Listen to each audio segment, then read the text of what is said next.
Hari ini kita menyampaikan kepada masyarakat luas bahwa keluarga korban Sriwijaya SC182 masih belum mendapatkan keadilan. Artinya apa? Artinya belum mendapatkan hak yang seharusnya.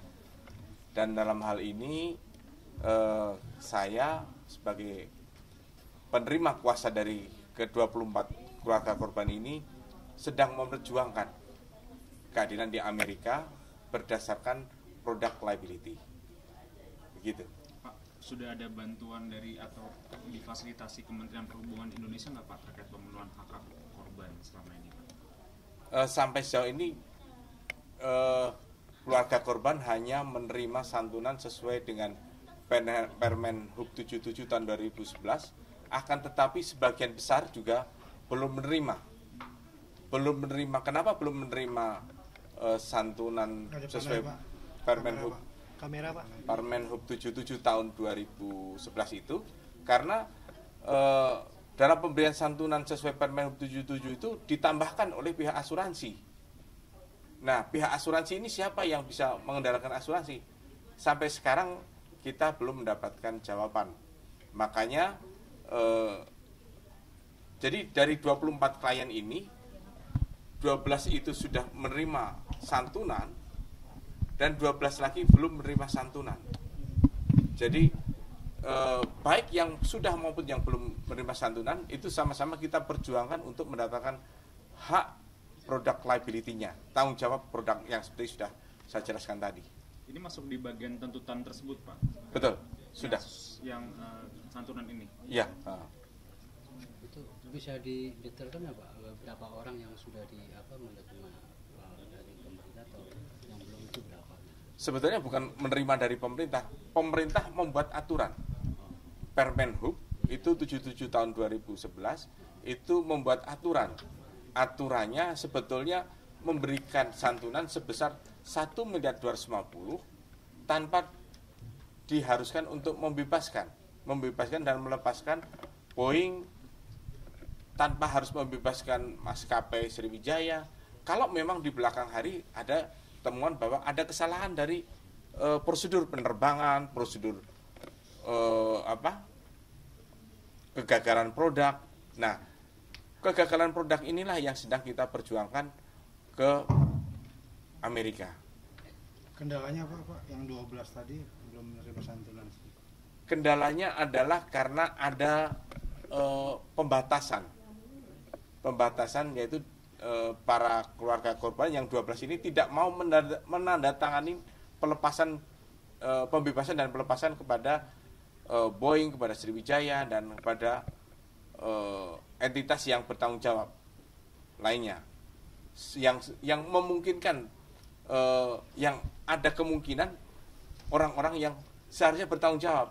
Jadi dia mau berlindung dari pemberian santunan itu.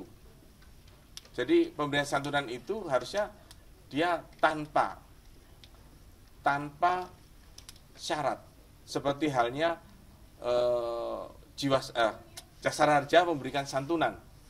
Nah, Jasara Harja itu memberi santunan kepada semua korban tanpa syarat, hanya membuktikan bahwa mereka adalah ahli waris yang sah.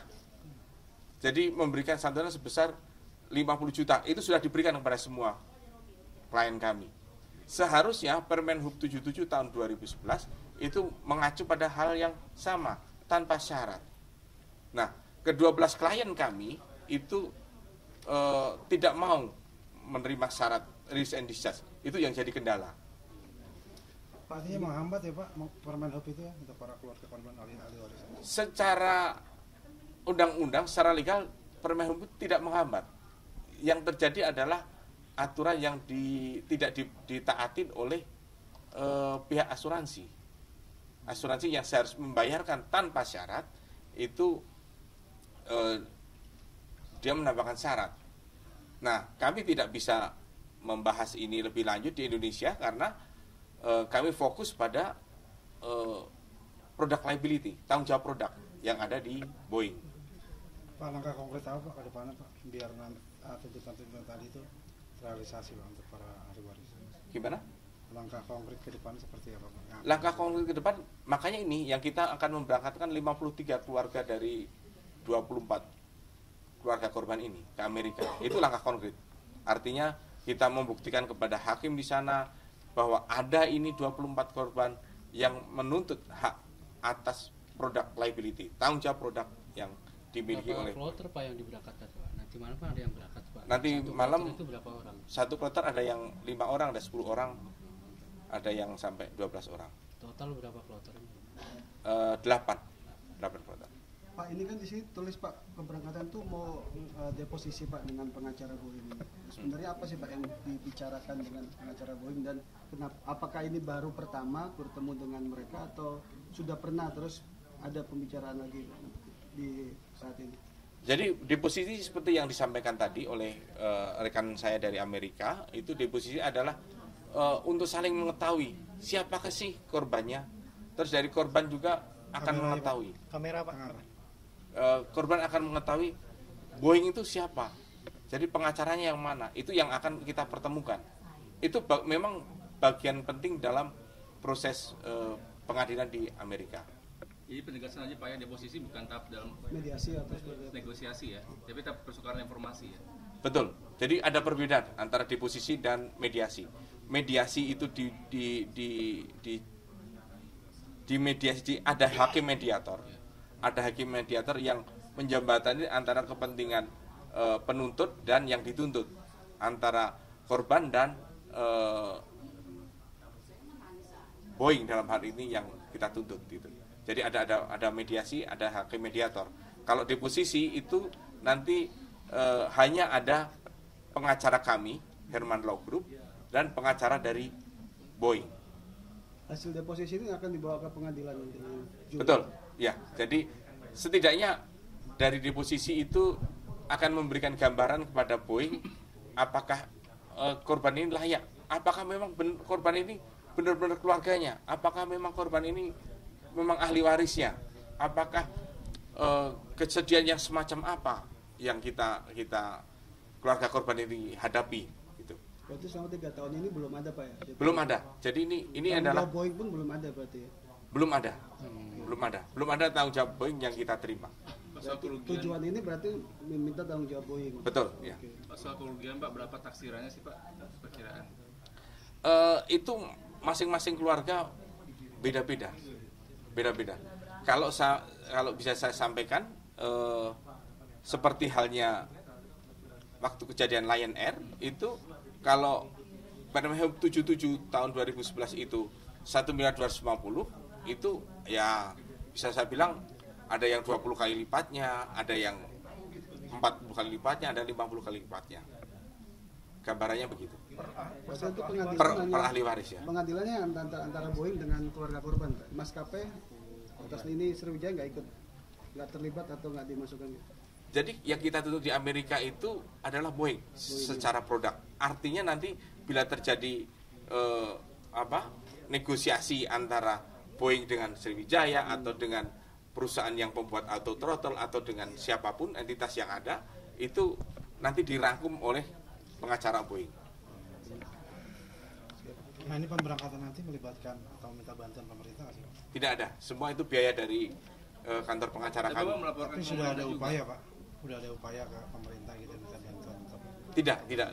Kami tidak pernah melakukan itu, upaya itu, karena kami pernah melakukan upaya itu bertemu dengan pihak KNKT. Kami pernah melakukan upaya untuk bertemu dengan Komisi 5 DPR RI. Dan kendala di Komisi 5 DPR RI adalah bahwa sebetulnya ada masalah di pihak asuransi. Nah, asuransi ini kita yang tidak bisa ketemui. Siapa yang harus bertanggung jawab? Ada asuransi yang Mana yang bersyarat itu tadi? menambah syarat yang tidak bagus itu. Harusnya kalau kejadian di Ethiopia Airlines, waktu kejadian crash itu dari Ethiopia memberikan santunan tanpa syarat, dan itu tidak diperhitungkan. Ataupun kalau mau diperhitungkan nanti dalam pemberian santunan akhir juga sebenarnya tidak masalah. Artinya kan banyak ini yang keluarga korban itu adalah tulang punggung ekonomi keluarga. Jadi para korban bisa tercover kepentingannya, kehidupannya meskipun ada korban. Nama perusahaan asuransi itu sendiri apa sih Pak? Saya tidak begitu mengerti dan tidak bisa. Silakan rekan-rekan wartawan nanti tanyakan langsung ya. Di sini ada berapa keluarga korban? Silakan kalau mau perwakilannya. Ya, Bang Ade. Ya Pak Billy ya dengan namanya ya. Iya. Ya Pak Billy, ini apa sih Pak yang diharapkan dari keluarga korban Sriwijaya yang kemarin ini untuk keberangkatan ini, apa Pak harapannya? Harapan kami sebenarnya kalau dari saya pribadi ya, setelah diskusi panjang dengan Pak Danto hampir 2 tahun ya Pak ya, kita ya berdiskusi terus intens gitu, maksudnya bahwa memang sebenarnya masih ada hak yang bisa diterima oleh keluarga korban gitu kan. Kalau waktu kejadian itu kan posisinya memang sudah ada semacam santunan yang diberikan oleh negara gitu kan. Memang waktu itu ya kita terima sebagai kalau dari saya sebagai keluarga yang masih hidup ya, saya ingin menyelesaikan sesegera mungkin perihal ya sangkutan ya, baik itu utang piutang segala macam dari keluarga. Dan setelah itu selesai baru ketemu sama Pak Danto menjelaskan bahwa memang ada hak yang bisa diambil atau bisa diterima dari dalam hal ini pihak Boeing. Lajurnya dari mana? Lajurnya yang tadi Pak Danto jelaskan dari situ. Kalau misalnya memang seperti itu berarti memang seharusnya diperjuangkan. Memang itu ya haknya keluarga kami gitu kan. Memang kalau dari nominal kita nggak bisa menyebutkan berapa namanya nyawa ditukar uang mah nggak bakal ada gantinya gitu kan. Tapi maksudnya kalau misalnya memang di Amerika itu lebih fair mengkalkulasi ya punya angkutan publiknya, ya kita minta yang sebesar-besarnya gitu. Kita minta sebesar-besarnya gitu, karena posisinya mungkin dalam di hati kita titik pun mungkin masih belum ada yang terima nih. Selama 2 tahun berjalan juga mungkin keluarga juga masih ngetak di hati gitu, maksudnya gitu loh. Jadi kalau yang kita harapkan dari perjuangan Pak Charles dan Pak Danto, semoga nilai yang kalau dikalkulasikan terhadap nilai ya yang sebesar-besarnya gitu. Karena kalau dihitung nyawa ya akan bisa digantikan dengan nilai sebenarnya. Cuman kita segera berusaha supaya hak yang menjadi keluarga korban ini bisa segera diterima. Itu sih kalau saya dari Ini selama tahun ini memang belum pernah ada informasi atau komunikasi pihak Boeing dengan keluarga masing-masing. Kalau saya dari Boeing langsung direct ke keluarga nggak ada. Mungkin Boeing langsung ke Pak Danto ya Pak ya? Atau melalui pihak gitu atau? Nggak ada Pak. Nggak ada, Boeing nggak ada yang ke. Berarti pihak keluarga tidak tahu sama sekali kalau Boeing bisa berikan. Nggak tahu sama sekali kita awam hukum lah, kita orang biasa, kita awam hukum. Kalau nggak Pak Danto bantu menjelaskan mungkin kita juga nggak tahu gitu maksudnya. Kita sih Yakin ya Pak, pihak keluarga ini nanti bakal realisasi di Amerika kalau pihak Boeing? Kalau dari kita kan berdiskusi dengan timnya Pak Danto dan Pak Charles sudah nggak sekali 2 kali Pak, maksudnya sebenarnya udah semua pertanyaan dan unek-unek termasuk tanggung jawab, hak yang menjadi kewajiban atau hak menjadi tanggung jawab kita itu saya rasa yakin Pak, karena saya rasa di sana itu harusnya lebih fair ya. Kalau kita coba nonton film maskapai, misalnya filmnya Denzel Washington itu kan yang kapal pesawat jatuh itu kan mereka kan sebenarnya fair aja gitu kan. Tinggal ada yang mengerti dan membantu buat merealisasikan prosesnya, menjalankan prosesnya. Kalau kita orang awam nggak ada yang ngerti hukum gitu, nggak ada yang ngerti proses seperti apa. Cuma kalau misalnya ada yang membantu ya ayo kita ikut gitu sih. Berarti siap dengan proses yang akan makan waktu. Iya, insya Allah kita ikutin toh. Pak Charles sudah nggak cuma sekali ya Pak Danto ya, udah beberapa kali berhasil ya. Maksudnya berhasil ini bukan berarti kemenangan, maksudnya dia berhasil buat membantu mengambil atau menyelesaikan mengklirkan hak-hak yang keluarga korban itu gitu. Masalah beberapa kali penerbangan nggak Pak Danto ya? Kalau saya sih seperti itu Mas. Pak, kan tadi kan ada sebuah perusahaan asuransi yang keberatan gitu Pak, untuk kemudian mengajukan suatu syarat-syarat. Nah, tahu nggak sih Pak syarat-syarat itu apa aja, kemudian apa nama perusahaan itu Pak? Enggak, Ya kita nggak tahu apa. perusahaan dari asuransi mana. Yang pasti Pak, kalau bisa saya tambahkan dikit, saya juga keluarga dari korban. Seharusnya ya kalau kita lihat dari kronologinya ya, dari pihak airline sebenarnya yang membantu kita menyelesaikan ini ke pihak Boeing dari Sriwijaya sendiri, karena yang kita gunakan itu kan pesawat mereka yang ini mereka malah justru sebaliknya dari pihak pengacara atau lawyer yang peduli dengan hak-hak dari keluarga korban ini. Kenapa Sriwijaya malah justru kita dibuat menandatangani yang R&D contohnya itu ya pelepasan, malahan mereka itu tidak sepenuhnya membantu dengan pihak keluarga korban.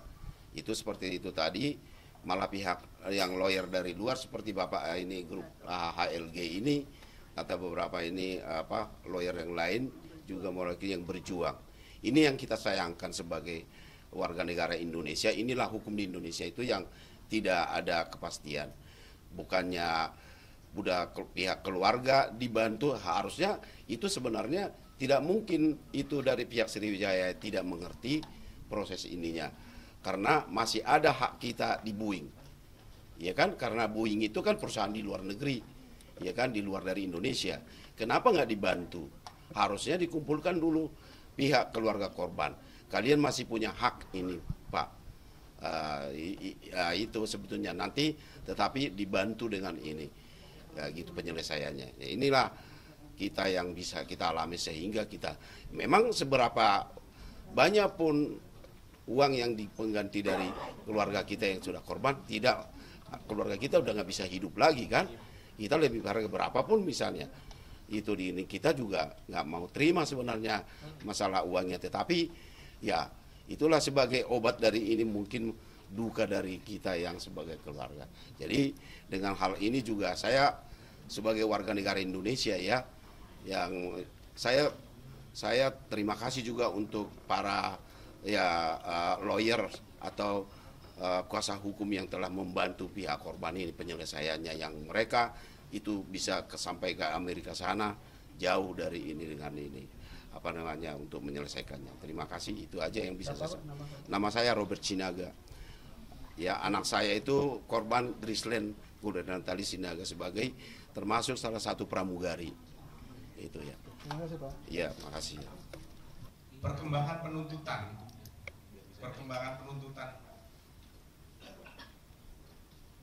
penuntutan secara tuntut dari keluarga korban itu adalah product liability, tanggung jawab produk yang kita tujukan kepada pabrik pesawat, dalam hal ini Boeing di Amerika. Oh ya, saya perkenalkan juga bahwa di Zoom itu ada Mr. Charles Herman, kalau bisa layarnya dibuka.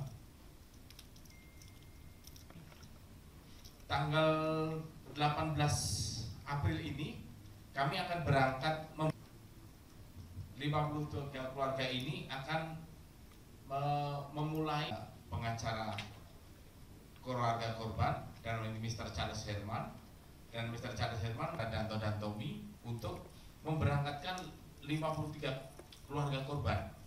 Artinya Sriwijaya Air SC182 ini ke Amerika. Dan kebetulan minta keterangan lebih lanjut mengenai proses dan selain kepada saya yang di Indonesia juga kepada rekan Bapak Ibu sekalian,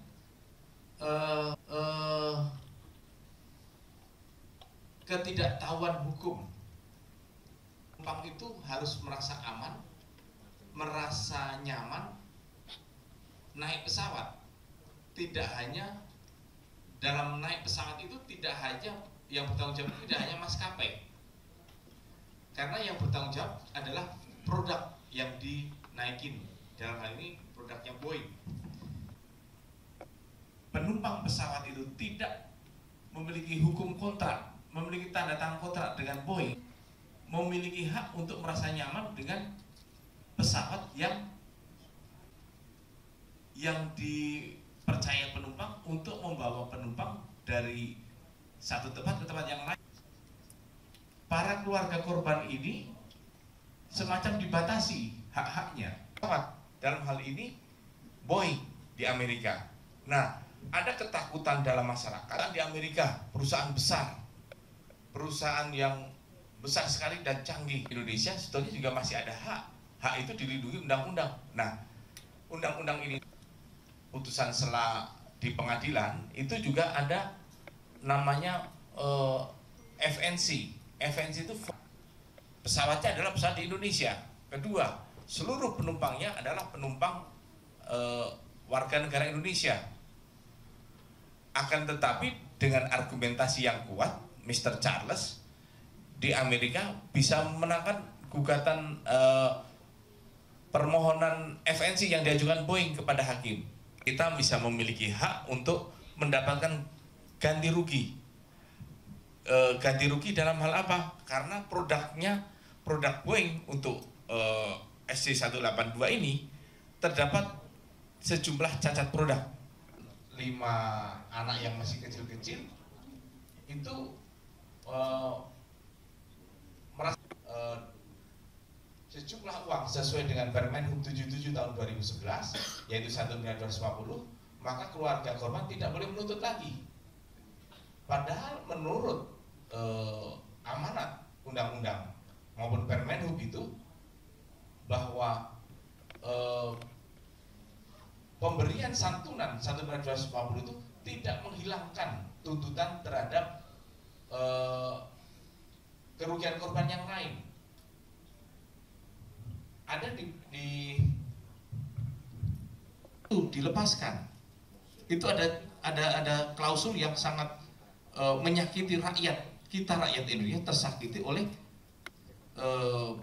keluarga korban itu menandatangani release and discharge yang dibebaskan oleh release and discharge. Dan dengan kemenangan F. Baik, sementara saya tampung 4 dulu. Kasus ini memang lama sekali, dari tahun 2021. Kendalanya yang pertama itu adalah ada kelambatan dari pihak KNKT menyatakan ini ada kesalahan dalam salah satu produk di dalam pesawat itu sendiri, yaitu auto throttle. Akan tetapi menurut undang-undang juga hasil dari KNKT ini tidak bisa dijadikan dasar untuk menjadikan penuntutan ke ranah hukum. Jadi akan tetapi kita juga perlu pendapat dari KNKT, jangan-jangan, mohon maaf sekali, jangan-jangan ini bunuh diri. Seperti halnya yang pernah terjadi di China, itu ada pesawat yang jatuh dan itu adalah bunuh diri. Jadi itu tidak bisa kita tuntut lebih lanjut karena ada kesalahan di pihak maskapai yang dalam memilih pilot. Jadi kendala yang dari kita itu adalah hasil KNKT itu lambat, dan setelah hasil KNKT itu ada kesalahan produk, itu cukup bagi kita. Kita tidak bisa membayangkan, oh dasar ada kesalahan produk dalam hal ini auto throttle, itu untuk kita dijadikan menuntut Boeing, itu tidak bisa.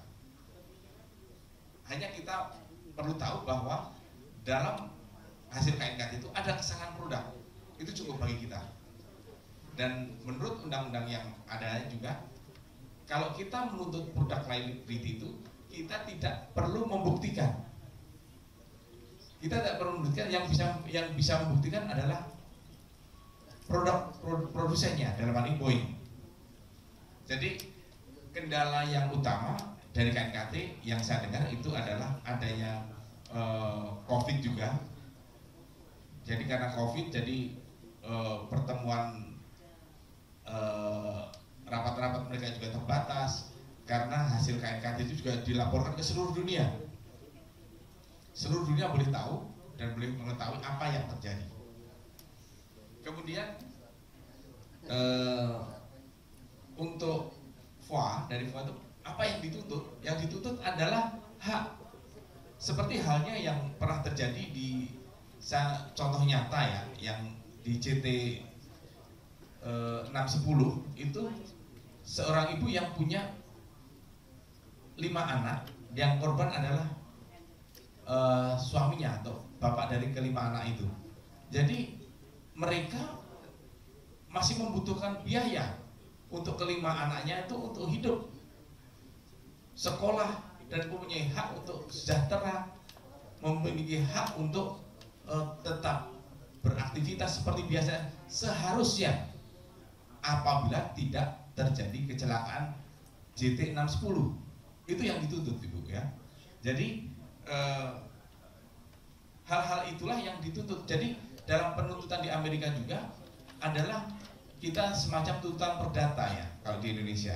Artinya kerugian apa yang terjadi? Kerugian akibat anak-anak ataupun keluarga lain yang pernah dibiayai menjadi tidak bisa dibiayai lagi. Itulah yang dituntut ke Amerika.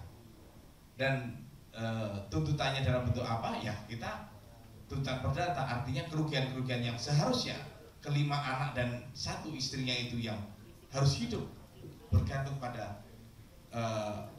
suaminya ini, yaitu yang harus dikembalikan oleh perusahaan pesawat, begitu ya. Kemudian untuk deposisi ini sepanjang pengetahuan saya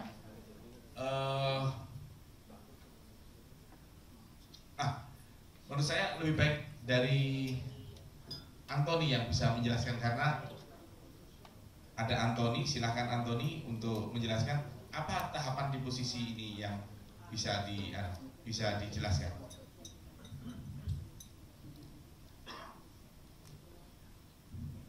Yes. A deposition is an interview essentially that is made under oath. So it's like a court statement but made outside of court. Jadi deposisi itu adalah semacam pernyataan yang dibuat untuk pengadilan, tapi dilakukannya. Jadi kalau untuk deposisi di Amerika itu adalah hal yang umum, itu dilakukan untuk semua kasus. Jadi tidak ada yang unik atau beda tentang deposisinya. And in this case, Boeing will ask questions and find out the depth of the suffering of these families who have lost loved ones. Dan di deposisi ini nantinya pihak Boeing akan menanyakan pertanyaan kepada keluarga korban untuk mengetahui seberapa dalam rasa sedih dan penderitaan yang mereka alami atas kejadian tersebut.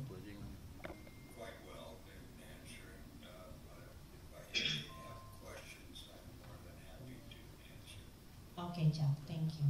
Ada pertanyaan? During depositions, if they'd still move forward. The question is, because we're going to do deposition. Maksudnya Pak? One moment. Deposition. Is that mean that this case going to settle, or is it going to continue to the court? If I'm understanding correctly, what a nation gathering tool that the defense uses, it's not a negotiation that would happen separately. Iya, jadi kalau